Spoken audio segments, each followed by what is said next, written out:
We'll have our Congress people are here in town also. So Gabe Vasquez is here in town. Melanie Stansberry's in town, and then we'll have some senators coming into town next week, later the week.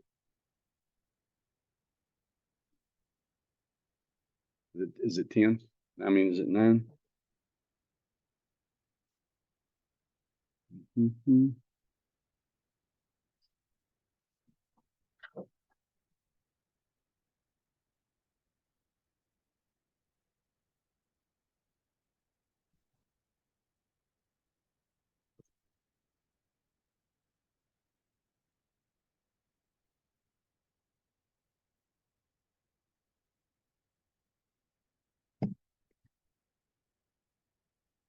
I think the air conditioner's broke. Could be just me. Good morning, everyone. Thank you for being here. Over to my left, my name is Mayor Lynn Crawford, Village of Ruidoso. I want to introduce my team over here to the left, our emergency manager, Eric Queller, Deputy Village Manager, Mike Martinez, Village Manager, Ron Senna. And we have to my right here, the County Commissioner Chairman, Mark Fisher, County Manager, Jason Burns. So we'll have a question and answer here shortly. And so feel free to answer any questions. A few items I need to cover first. We will be closing Village Hall at 10 o'clock this morning. And the reason that we're closing Village Hall, most of the people that we have working for the village are in the other departments, the other rooms here at the Emergency Operations Center, taking phone calls, needs that are being assessed. We have folks in the field assessing the needs. We still have water outages in Upper Canyon, Suttereth, and in Camelot. So we want to make sure that we have enough staff. I apologize. That we have enough staff to be able to do that, because the folks that are at Village Hall right now are basically not able to do a lot of things but take that information. So we want to make sure that you still have the ability to call in. We have a phone number. It's the same number that we had since the beginning of this disaster. The number is 575-258-6901. 258-6901. It's a non-emergency number. So if you have issues with water, gas, any of those things, call that number. But for those of you that are going to Village Hall and demanding that your water be turned on, we had a little thing called the disaster on Tuesday. And it's still evident. We still are having it assessed. We have our federal partners. We have our state partners. We have our county partners. And everybody at the village is on it. And people are working and doing the best that we can to get your services restored.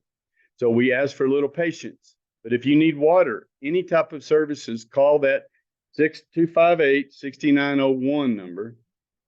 We have potable water at Gateway Church, Wingfield Park, and then we have bottled water that is located at, where's the bottled water? It's at the storage center at the Humane Society. At the Humane Society over here on 70. We have additional bottled water, pre-made food items that will be able to be given away at that time. So if you need those things, let us know. We do have trucks, trailers of potable water that are placed in Upper Canyon that will be moved around the village, so that if you need those, you're welcome to them. But it is going to take a while in some areas because of the heavy damage that was sustained to our water line. We are still having some sewer issues, but it seems that most of those are working fine. But we just ask for your patience. At this time, I'm going to call up Eric Queller to give you an update where we're at, because the threat of rain is imminent. And we're expecting Saturday, something similar to what we had Tuesday. And that can change, we hope. So, Eric. Thank you, Mayor. Hello and good morning. Eric Queller, Emergency Manager, Village of Ruidoso. So with the forecast from the National Weather Service, we are looking at more possible burn scar flooding over the next couple of days. We're actively in recovery operations, but we're doing this intermittent response as we go through monsoon season. So as we're moving through the recovery process, we're also dealing with response operations as they come with each flooding event. And so it just takes one cell and one bad location to produce floods like what we saw earlier this week. So we are keeping and mobilizing Swiftwater resources that are staying in the region. Our partners with the Department of Homeland Security, Emergency Management, New Mexico National Guard are keeping their pre-positioned resources so we can address those needs along with our Ruidoso Fire Department for any future impacts we may see. Ongoing recovery operations. We have seen an increase of impacted structures over the last 24 hours or since yesterday's briefing. I'll have Mike talk about that here in a second. We're doing our PDAs or our primary damage assessments as of this moment. So those numbers will fluctuate between now and probably the next time we will give a briefing. We'll make sure public information has that information so our partners with the media can have that information. With that said, I want to reiterate what the mayor said. We do have an EOC hotline open for any impacted residents within the village of Ruidoso. That's 575-258-6901. You have any unmet needs, make sure you call that number. We'll work on getting those appropriate resources to the people that have been impacted. For folks that are wanting to donate, we saw this last year during the fires. Southern New Mexico and New Mexico is really great about sharing resources and sending their help this way. We want to make sure that those resources are getting into the appropriate hands. So we have a donation reception center. If you want to donate, you can donate to the donation reception center. This is a reception center. This is not a distribution point. It's going to be at the Lincoln County Humane Society on US 70. We are taking all types of donations with the exception of used clothing. Let me reiterate, used clothing we will not be taking in. If you have a new pair of socks, new pair of jeans, we will happily accept that. But if you have used clothing, we will not accept that at this time. If that changes, we'll let y'all know. The other thing that we want to reiterate is our partners at the Community Foundation of Lincoln County will be taking all monetary donations for this disaster and will divvy it up towards the organizations and individuals needing assistance. So again, the Foundation of Lincoln County, please push that money so we can get those out into the correct hands. So I want to turn it over to Mike to talk about the impacted structures at this time. Good morning, everybody. Michael Martinez, Deputy Village Manager. So as the mayor mentioned, we are closing Village Hall. The main reason behind that is Eric's point, is we're doing damage assessments in the field. Initially, we gave numbers of anywhere between 30 to 50 homes that had been impacted. Based on last night's and yesterday's assessments, along with the phone calls that we're receiving for sheltering or for possible a lack of homes, we're looking now to 200 up to 400 homes that have been damaged. With those homes that are being damaged, most of our teams that are doing construction, the permits that are doing reviews, are actually in the fields assisting. So you will not be able to get to them to request a building permit. What we are going to be doing is saying anybody that is doing work on your property, whether it's cleanup, whether it's trying to rebuild, stop before you do that. Let us know. Call that number that both the mayor and Eric had given you. We need to make sure we walk you through what's called substantial damage. We need to identify what that number is so that we can help you build back appropriately and possibly get qualified for funds that will be able to help you moving down in the future, in the immediate future. So please, please, please let us know. Call that number. We'll have a specialist on the line that can be able to address those calls. You'll get transferred to them. But we are looking at between 200 to 400 homes that have possibly been impacted.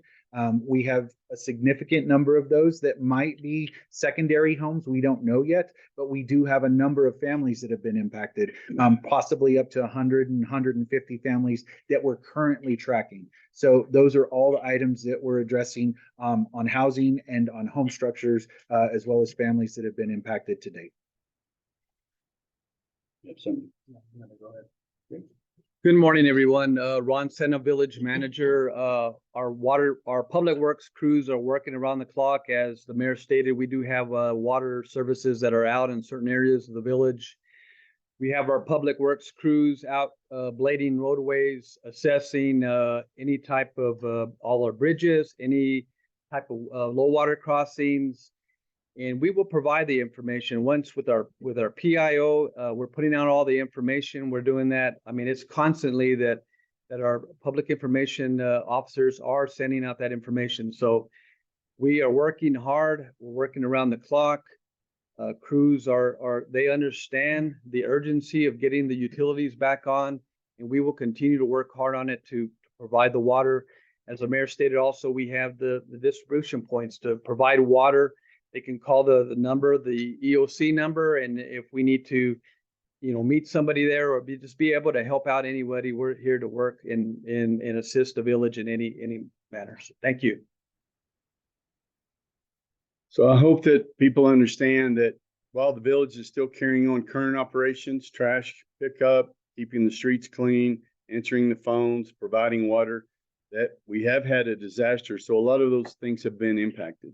So those same people are now in the field doing assessments, repair work. The folks that are at Village Hall that have regular jobs, whether it's in planning and zoning, looking at your construction needs, when you're going to start, those people are helping assess the folks that need a roof over their head. That we need the assessment on the damage, that we accumulate all of these expenses that we turn in for our declaration, which last night the governor was here. She'll be here shortly. The Congresswoman Melanie Stansbury was here. We had long discussions. We reached out and spoke with Kristi Noem, Secretary Noem of Homeland Security, on the funding that we had been promised before that we haven't been able to get access to. We were told that that funding was coming today. Also that the presidential declaration, they saw no hurdles with that should be signed for parts A and B. That changes everything. That opens up federal assistance. So we're working on those things as we speak. Who? Okay. So what we wanted to do was let you know where we're at. Things have changed. After yesterday, it became very apparent that there was a lot more damage than what we had assumed and what we thought in the beginning. And so those things have come in the door. We've had to take a setback to move forward. So we ask for your patience. If you're without water, please go to one of the areas that we mentioned before for potable water. We will have a lot more water any minute that's coming in, and later this day, we'll be standing up other resources. If you need a place to go, the community center is ready. In the village, we have the community center in the Downs is ready. Lutheran Church is ready. And we're standing these things up as we go, because before we thought that there were 30 to 40 homes impacted. The folks that were coming in for immediate help were few, and now then there's many. So it sounds like the one, the only, let me hang on just a minute.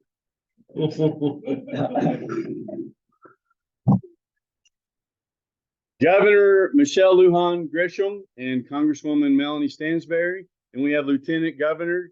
How are you doing, Howie? Very good to see you. Then Congressman Gabe Vasquez. So welcome everybody. Governor, would you? Oh, before I wanted to introduce, if you can, just a minute, our County Commissioner Chairman.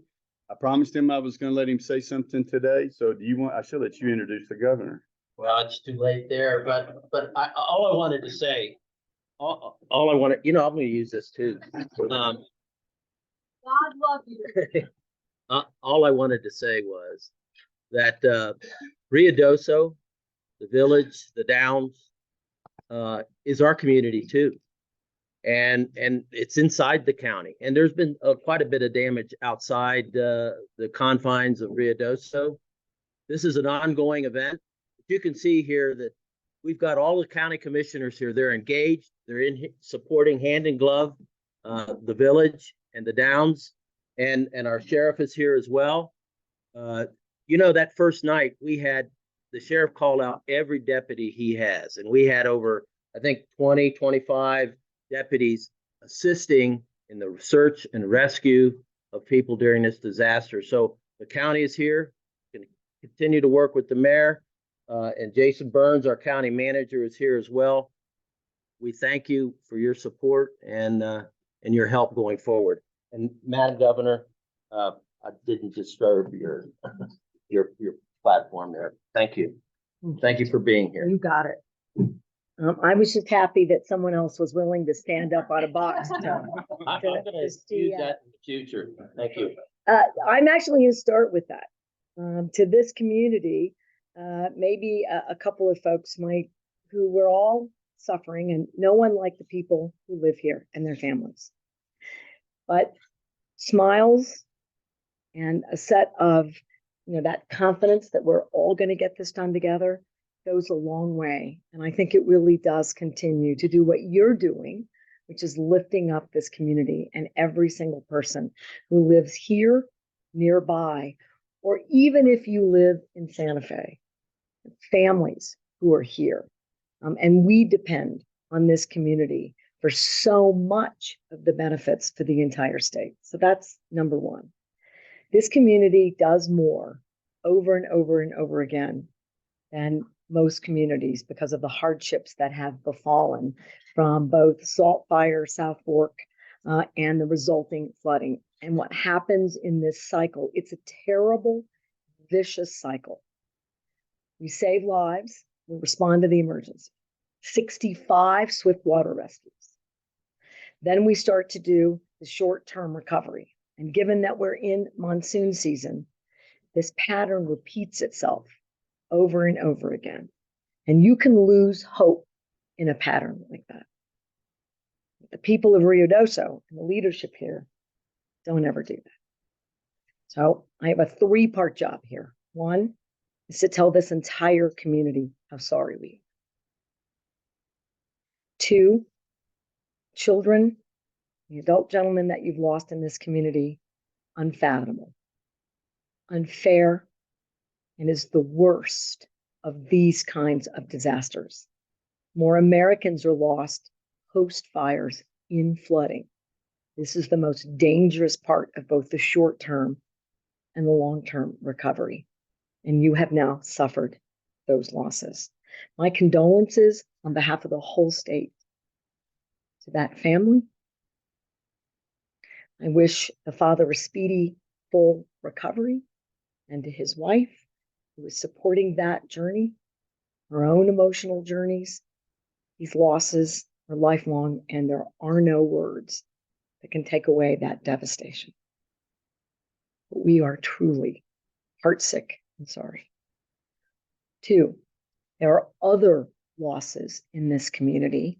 The number one job is to assess those losses right now, to get every business, big and small, back on its feet to the highest possible return we can, and to give resources in that design.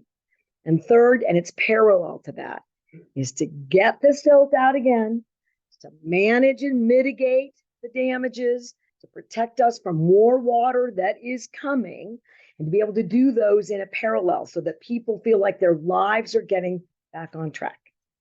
Now, how do I know that we can get all of that done, given that we believe it's going to rain tomorrow? A couple of reasons. One, federal government has directly reached out. That is incredibly important and very valuable. It's as important as having your governor here, your lieutenant governor, your congressional delegation, the general of the New Mexico National Guard, because your local leaders haven't slept, nor should they, but they haven't. They've been on the ground doing the work every minute of every day. What they deserve is a team coming in telling you that whatever you ask for, whatever you need, whatever we can and should do, will get done. Well, the federal government should do that too. A larger part of the resources will come from the federal government. Secretary Noem from the Homeland Security is, I think, intending on coming to this community. That says a lot. 2, is really clear about money that was never received by the community that should have been. That's $12 million. That helps us do all the rest of the levee work that really needed to be in place because of the amount of water and how fast it moves coming off those burn scars. We want to make sure that you've got wastewater treatment system that's secure. We want to make sure you got clean drinking water. We want to make sure that we're developing and garnering resources for individuals and families. All of it. She's also assured us that they are now fronting money, which is not something that FEMA does particularly. It's all based on reimbursements. We got to figure it out, then they reimburse us. It says a lot to me as a governor that the federal administration is putting money out here, out front. And we threw around a number. It's not a number that we know for sure yet. So I make sure I'm saying that. It's not, I don't have any writing and I don't have the check. But they're making the kind of outward, right, commitments that are very valuable of about 3 million. That's 15 million quick. When I mean quick, I expect them to hand me a check in an airport somewhere. I'm teasing. As you know, it'll all get wired. I promise I'm not that old. But we will get resources really moving quickly. That's $15 million from the federal government quick. The reason that happens is the congressional delegation have been on the phones and in the offices of our counterparts at the federal level. And I just want to personally thank you for making sure that happened. As a result, we expect the federal declaration to be signed shortly, today. Until it's signed, we're all guessing.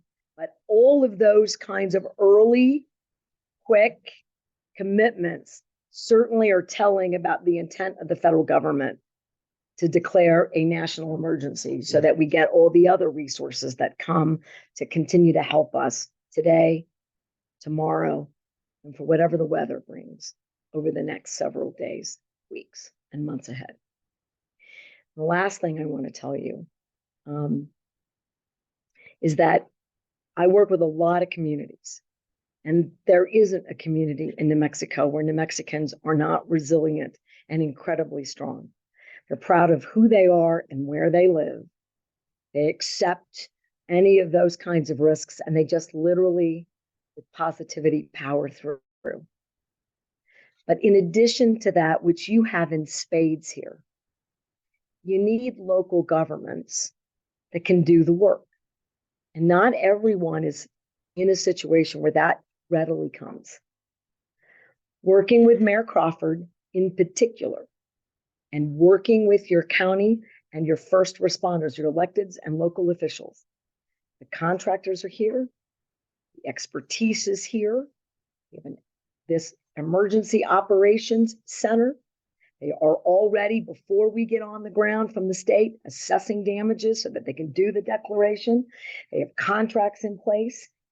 This team is a team I actually go to train other communities to respond to their disasters. That is not how it is. It should be. The gold standard here in Ruidoso ought to be the standard in every single community, and we should dedicate our work to making sure they all get there. But I want this community to know. I mean, we're all raw. No one rawer than the people who witnessed it, who lived here, who lost their homes, who lost their properties, and who can't go to work and whose businesses are not yet open. No one suffering in that regard. Not the same. But when we are on the ground and see that stuff is already happening and getting cleaned up and getting reopened, it is an incredible sign of the kind of recovery that's possible. And this is my last thing. I've spoken way too long. While we're all grieving, I need to make sure, and I feel like I've got that from the mayor in particular in the county. There are opportunities here. We have to think about not just this weekend and the following weeks. We need to think about the next decade or two. And we need to think about the opportunities that are here because of the people who live here. And we need to lean in and invest in every single one of those opportunities. And you have my commitment to make sure that the state components, that we meet every commitment and we do everything in our power to not just rebuild, but to create opportunities for your families for the next several generations. Thank you for having me today. And with that, I would like to ask the Lieutenant Governor, Howie Morales, to also share a few words, and I can leave the box for you too. Okay.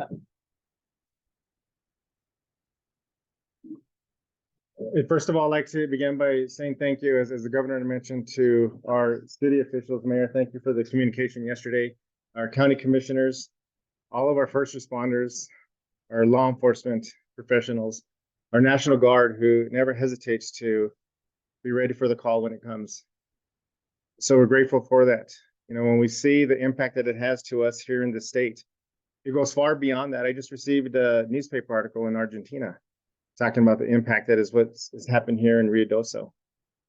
And while we see that we've, in many ways, have had to deal with this, whether it's flooding or fires that happen in the northeast part of the state, whether it took place in Doña County or here in Ruidoso, we've had to work all too often to deal with these type of emergencies. And I just have to say that I'm extremely grateful, and the governor gave a lot of credit to a lot of people, but I want to take time to specifically say thank you, Governor, for your action. It was 10 o'clock at night when you got the information out, quickly moved on an emergency declaration, quickly got in response with our federal delegation, and ensuring that we can get as many resources as possible. And that's leadership. Your calm leadership during chaotic times is truly admirable, and I'm proud to be here to work with you, Governor. As we see the impact that's taken place, you know, I'm here in Lincoln County quite often. My kids are very involved, very active. And I can remember being at the softball fields and seeing my daughter playing and not even recognizing the field as I drove by a little while ago, seeing an actual vehicle inside a home because of the power of the water. Those things leave an impact. And I have to say that because the collaboration that we have here, not only at the local level, working with the state, but especially grateful for our collaboration that we have with our federal delegation. You guys are out there fighting day in and day out and still making time to make sure you're on the ground. I think that's a testament to the teamwork and the collaboration that we have and our leaders in New Mexico. So thank you for that. When we see where we go forward, there's a lot of uncertainty, and we recognize that.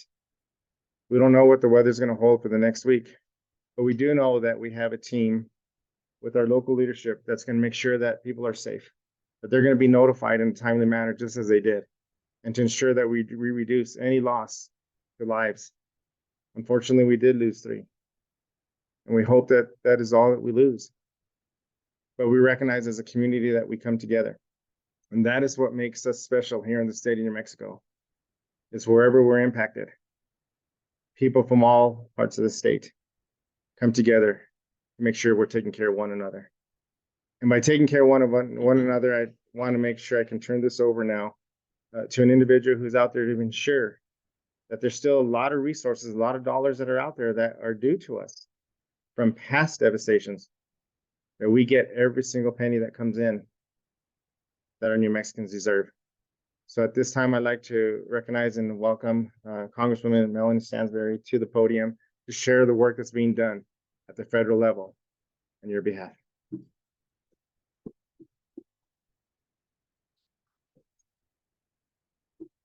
All right. Good morning, everyone. I'm Congresswoman Melanie Stansbury, and I represent New Mexico's 1st Congressional District that includes 10 counties, including all of Lincoln County and the village of Ruidoso. And I'm so honored to be joined by our governor, our lieutenant governor, city leadership, village leadership, as well as county leadership, and by my colleague, Gabe Vasquez, who traveled many thousands of miles to come here and be here for the community. Gabe's district, Representative Vasquez's district, includes much of Mescalero and Chavez and Otero County, and I have much of what's north on this side of the mountain. And as you can see, this is a unique experience in terms of the amazing way in which New Mexicans rally for our people. And I can tell you that what is happening here in Lincoln County in the emergency response and the long-term recovery is a testament to what it means to be a New Mexican. We are strong, we are resilient, we mobilize our communities, and we get out there and we help people. And that's who we are, that's what we do, and that's why we're here today.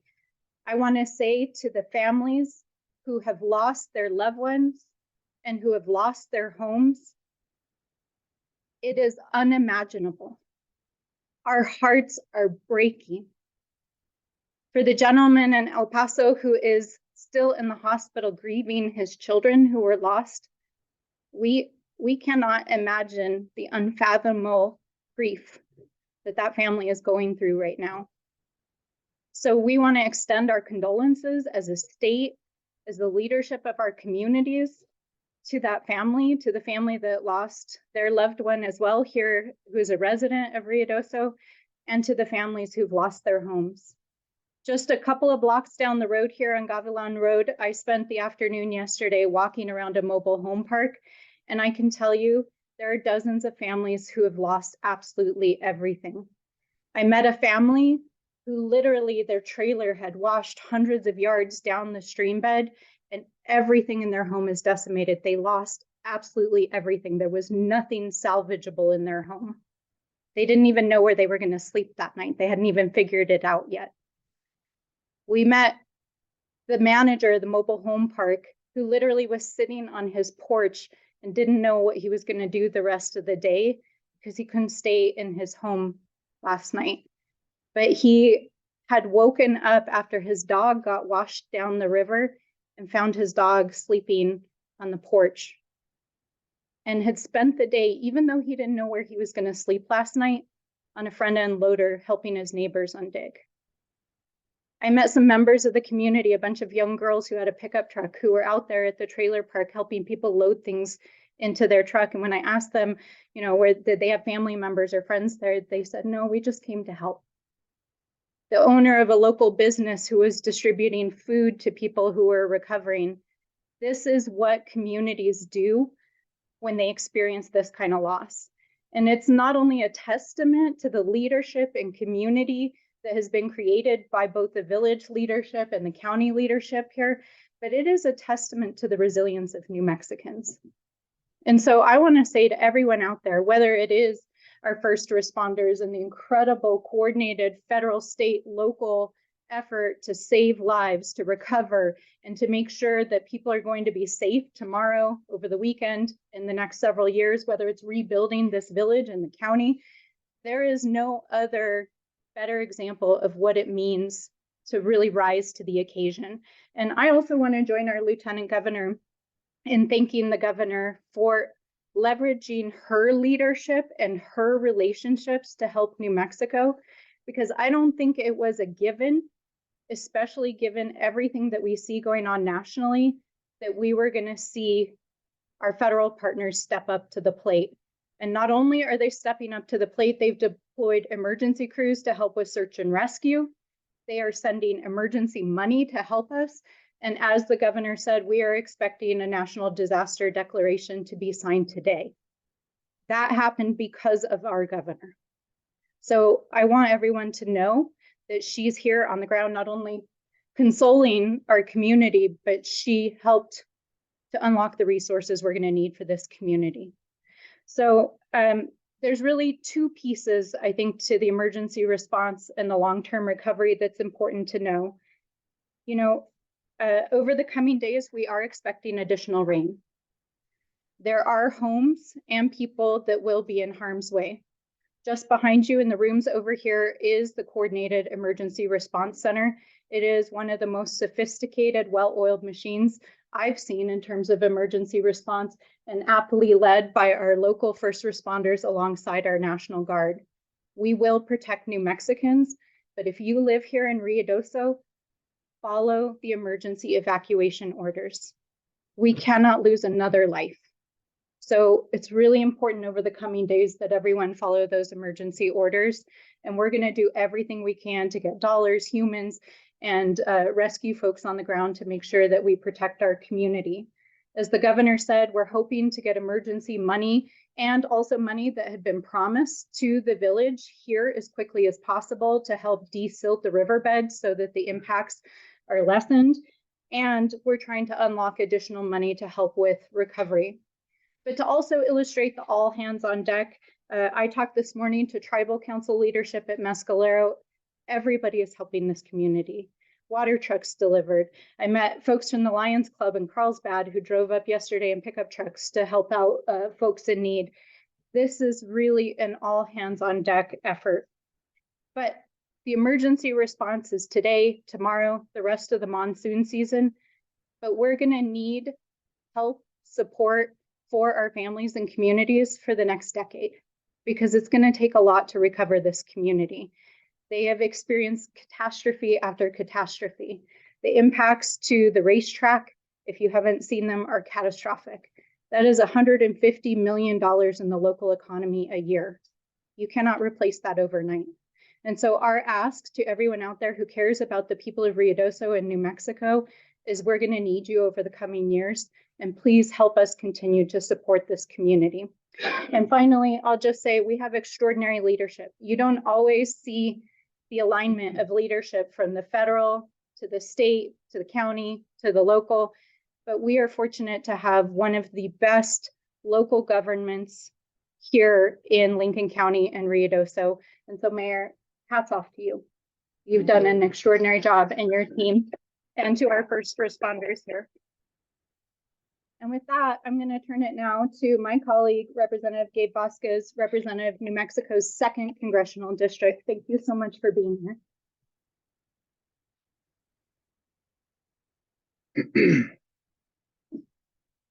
All right, I'm about 6'1" now. Thank you, Governor. Good morning, everybody. I'm Congressman Gabe Vasquez, and as you all know, Lincoln County, Ruidoso was part of the 2nd Congressional District over the course of many decades. Most importantly for me, and for a lot of folks from Southern New Mexico and West Texas, this was our Disneyland. This is our Disneyland. And not a lot of kids got the opportunity to go very far away from home, but Ruidoso was the place where you could come and you could fish, you could decompress, you could go camping for the first time. And we want to make sure that this community continues to be not just a gem for Southern New Mexico, but for surrounding areas in the entire state. And so this means more to this community than just this disaster, but this hub, this gem of activity and economic opportunity for folks that has brought so many visitors here, and that's invited a great quality of life for so many for so long. So I also want to start by thanking the incredible coordination and the efforts of our first responders, the National Guard, our utility workers, local folks who came out and did some of the unimaginable things, jumping into the floodwaters to save both people, property, and pets. I want to thank the mayor specifically and the governor for their quick and close coordination. As we see natural disasters play out across the country, and we see mixed responses to those disasters playing out, and even right here in the state of New Mexico, I think it's been echoed by our community leaders and by our elected officials that the coordination here is truly one that's exemplary for how to handle this type of disaster. But the work is not over. It's simply not. And so mine and Congresswoman Stansbury's job, as well as the New Mexico congressional delegation, are unified in our request to President Trump to approve this emergency declaration as quickly as possible. And I want to emphasize this point because we've experienced some natural disasters in Southern New Mexico over the last several years and over the last several months that have been compounding. And so this emergency declaration isn't just limited to Lincoln County, but it also includes Otero County. It includes Grant County. It includes Valencia County. And so those federal dollars that will come in to help us rebuild, to help with mitigation efforts, are going to be part of a larger effort to combat some of these wildfires that we've had, to make sure that we have adequate infrastructure, like levees in places like Valencia County, and certainly the infrastructure that we need here to make sure that people and property are protected. And so this is the new reality that we live in. Our job as the folks that you trust to lead your communities is to make sure that we bring every single dollar and use it appropriately with the guidance from the local community to protect businesses and to protect local economies, to protect people. That's what we are here to do. And I am confident, as the governor mentioned, that we will have this disaster declaration signed, hopefully as early as this morning, perhaps later today, which will trigger some much needed federal funding. I think overall, we're looking at something like $50 million in the cost just for recovery here in Lincoln County, based on some of the estimates that the governor's office has put together. And so that's going to require a huge portion to come from the federal government. And I am committed, along with Congresswoman Stansbury, to making sure that those dollars make it here, because that's really, really important. And moving forward, as we work with the National Forest Service, as we work with Mescalero Apache Reservation, local governments, we all have to continue to work together to make sure that we are all playing our part, and that this interjurisdictional issues that we sometimes have, that we can put those aside and make sure that we act quickly on behalf of the people, that we act quickly to mitigate future catastrophes such as these, and that we avoid the tragic losses that we have seen here. I was driving up here this morning, and I was reading the story of the family who was deeply impacted, and looking at a photo of the young children who unfortunately lost their lives here. And it is so heartbreaking to see that those lives were cut short in such a tragic event that we hope to prevent in the future, because nobody should have to go through that. Nobody should have to suffer through that. And if you can just imagine, that type of panic and fear that sets into a family when this type of event happens, it is truly unimaginable. And so for those folks that are grieving their loved ones, for that extended family, for the other gentleman who lost his life here, we are all with you to support you. I know this community will come together to support them in their time of need, as well as the Fort Bliss military community as well, and the community of El Paso. So I also want to thank Representative Veronica Escobar because she was on the phone with us asking what she could do from El Paso and using her power as a congressperson representing El Paso to make sure we got our disaster declaration as well. So it even extends beyond our congressional delegation and down to our neighbors in El Paso. And that's the type of community that this is. We will come together. We will find solutions to these problems moving forward. But right now we have to focus on the rapid recovery. And I'm committed to doing that alongside with my colleague. My office has been assisting in every way possible since we first heard news that the flash flood was occurring here. And look, the reality is that we have to be prepared, not just in Ruidoso, but again in other counties for future natural disasters, as we are right in the middle of both fire season and monsoon season. And so we have to make sure at the state and federal level, we have the adequate resources to be able to handle this in other communities and understand that this perhaps is no longer going to be, a historic event, but it could be something that we have to face year after year. And that's going to take a lot of input from local folks. That's going to take a lot of funding. And that's what we're going to prioritize in our work in Congress to make sure that happens. And that includes full funding for the disaster relief program, which is on the chopping block. And we are asking for full funding for that because that is the fund that helps with personal compensation to victims of natural disasters as well as post-recovery. So we're going to continue to do our work in Congress on behalf of this beautiful state and this beautiful community that we represent. Thank you all. Okay, and I know that this area is special to the congressman. I've been to his office in Washington, D.C. He's an amateur photographer, and I've seen pictures of Ruidoso, Lincoln County, where he's out hiking. So they're telling us the truth. And I want to thank you guys for being so highly motivated to make this a success because we do have a long journey to go ahead. So we appreciate you being here with us. General, I know that you've got a Blackhawk tour here in a minute, so they can see overhead. Do we have any time or you need to go? Okay, so we still want to answer a few questions, but we do have your county commissioners here. I want to make sure everybody knows who the new county manager is, Jason Burns. And so if we're ready, we'll take a few questions. Go ahead. Yes, sir. A little louder, please.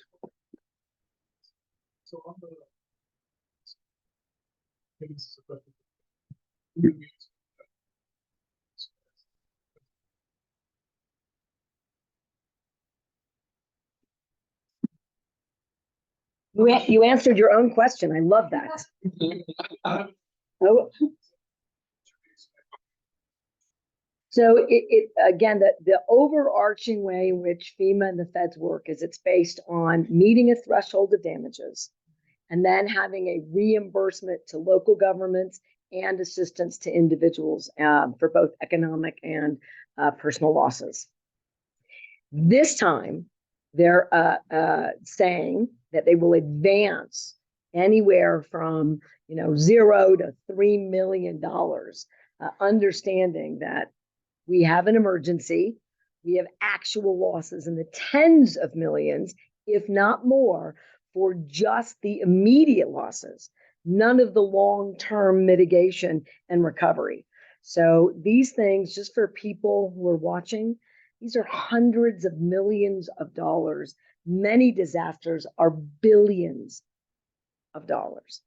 We start with the immediate, saving lives, redirecting fast-moving water, dealing with communications, and then making sure people have places to stay.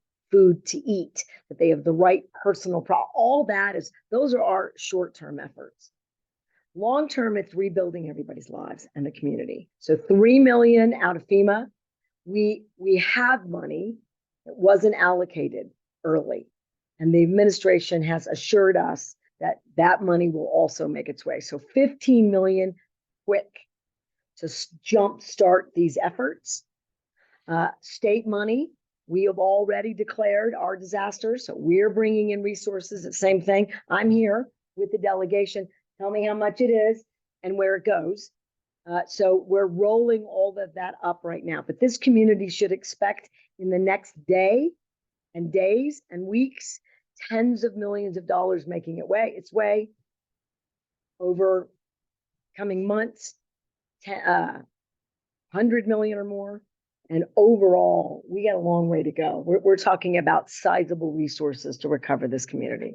I want to make sure that you know that. But we checked the White House log, the Congresswoman did, as we were walking in. But we're all feeling incredibly confident that that's going to get signed. I want to point out, it is not a political statement. You have to meet a threshold.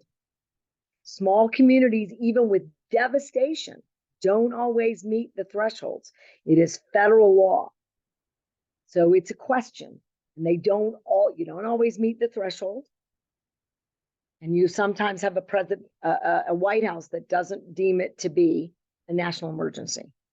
And in this administration that has happened, and it has happened in other administrations. Today, we are getting every signal that that is not going to happen out of this federal administration, and that they're already working on getting money to us immediately. That is a very good sign. I was going to add quickly, this is going to be likely an if it's okay. Yeah, please. I think it's really important for folks to know that this is likely to be an ongoing disaster. The village actually asked for a federal disaster declaration 2 weeks ago because of flooding just a few weeks ago, and it got rolled into the current request for this flood. But as you all know, it's monsoon season, and because of the burn scar on the mountain and the shape of these canyons, we could see ongoing flooding. And just like was experienced last year, just as soon as families dug out, another flood hit. And so it's important that folks know that this is not a one-time event. It could continue to occur. And we have notified the federal government and Secretary Noem that we may need ongoing support. Thank you for that. Yes, sir. I just wanted to confirm, you said that 3 million is coming from FEMA. 15 million, where's that? 12 million is coming out of USDA.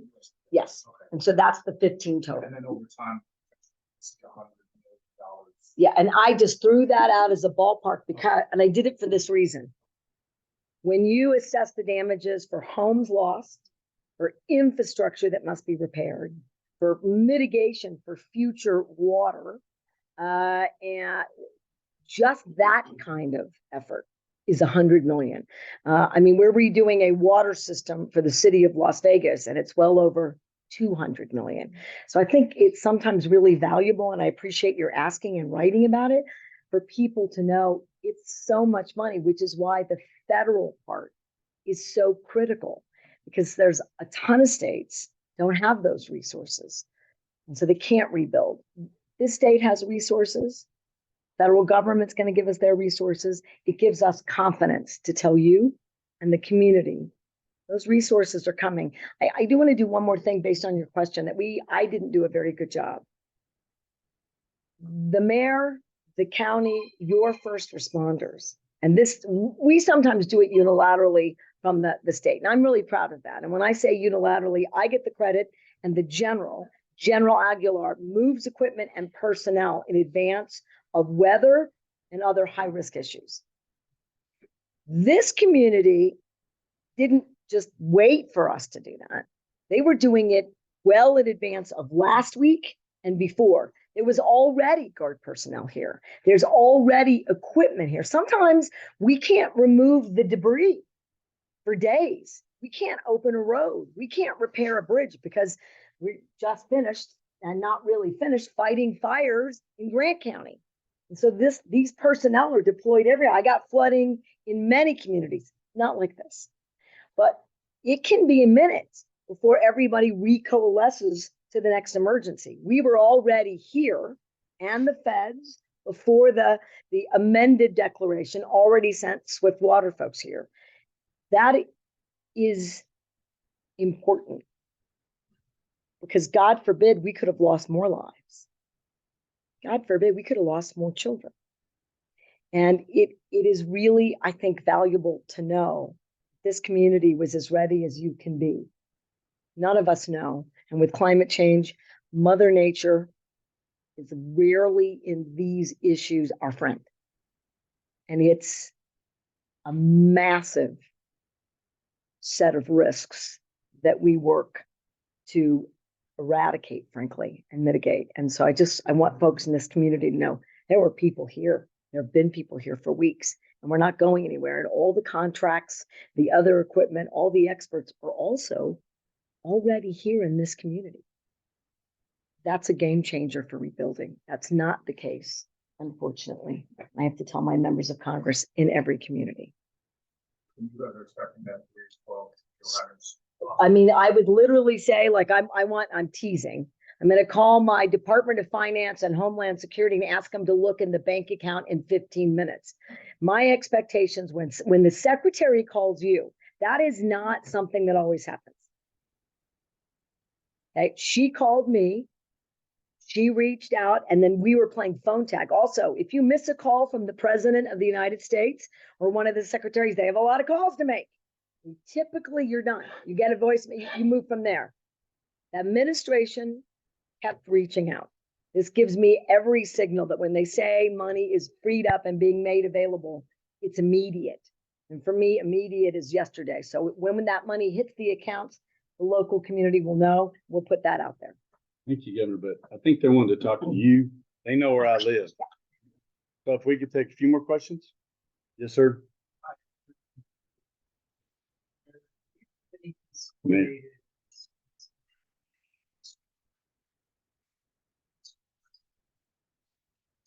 So far, and whether we're still more on the footing of search and rescue and recovery, or are you able to focus more on positioning for the rains that are coming? Eric, can we get the emergency manager over here? He's on top of that all We the had time. 65 just from this last storm, Right. right? Yes.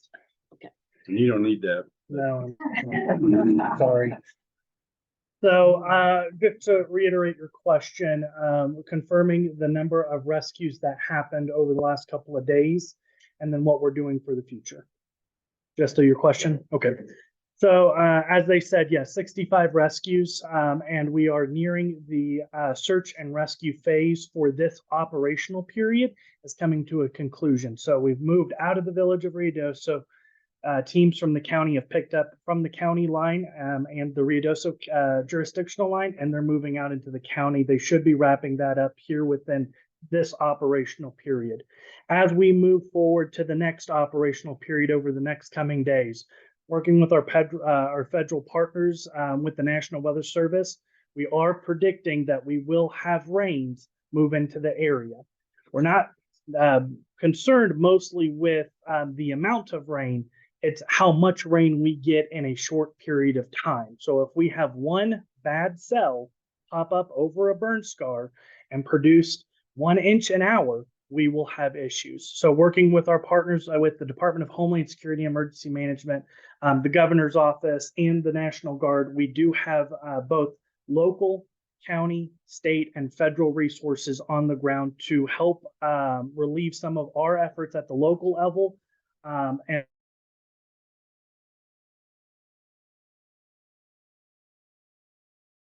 September 30th. That's a long way away from now. So just to reiterate that we will continue in a ready state posture for anything that does come our way. Thank you for your question. More credit on the other question that you asked, which is the search and rescue. Correct me, but two things that they've done incredibly well. One, they have staff at the local hospital. So if people are still trying to connect with loved ones or questions, they've got folks there. So it's not just checking to see if a family member's been admitted or checked in or checking ambulances coming.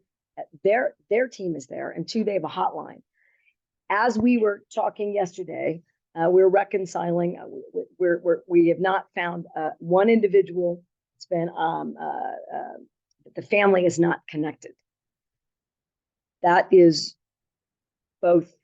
We want to make sure that family gets right the security that they need. That we're doing everything to locate and put that family back together. It's also good news. Typically, with a kind of storm, 3 inches and a quarter inch in that amount of time is a lot of water. And a lot of people were in that water as it was moving through this community. They did a lot of work to get people noticed, to move them. They were talking to them early in the day, well before the storm.